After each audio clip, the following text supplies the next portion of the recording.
জামাত ইসলাম আসলে আমাদের ভালো হয়। সব কিছু এই যে পর্যায়ক্রমে থাকবে, শান্তি থাকবো এবং দুর্নীতি থাকবো না, চাঁদাবাজি থাকবো না।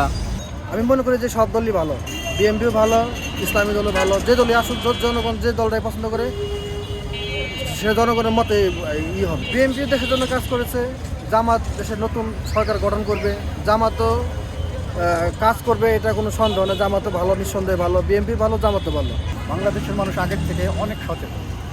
এখন এনারা জনগণ 12 তারিখে যারে ভালো মনে করবে, দেশ যারে ভোট দিলে দেশ উন্নত হবে, সব দিক দিয়ে সামাজিক নিরাপত্তা,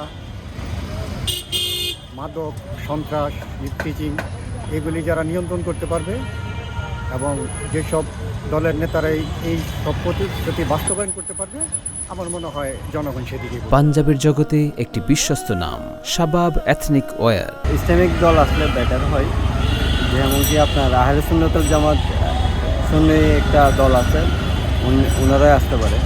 এটা আহলে সুন্নাতুল জামাত, এটা সুন্নি না, কণ্ঠস্বর রাখার দরকার মনে হয় না আমার। এটা কী কারণে, এটা তো আপনার আল্লাহ রাসূলের ওই সময় থেকে আল্লাহ আপনার কী ছিল, আপনার নবী রাসূলের আদর্শ মোতাবেক সবার এই আপনার এই প্রত্যেকটা মানুষের আপনার এই অধিকার দিয়েছিল। আসলে এটা তো বলাটা মুশকিল, কিন্তু যেই দলে আসুক যেন গরিবের জন্য উপকার হয়, ভালো হয়, ওদিকে সচেতন থাকাটাই। আমি ইসলামী দলকে আগামী নির্বাচনে যে দলই ক্ষমতায় আসুক, এই দেশের উন্নয়ন করুক, আমি এটাই প্রত্যাশী আর কি। যেহেতু এখন মোটামুটি আছেই দুটি দল, একটা জামাত ইসলামী, একটা বিএনপি। তো এর দুই দলের মধ্যে ইনশাল্লাহ দেবো আর কি।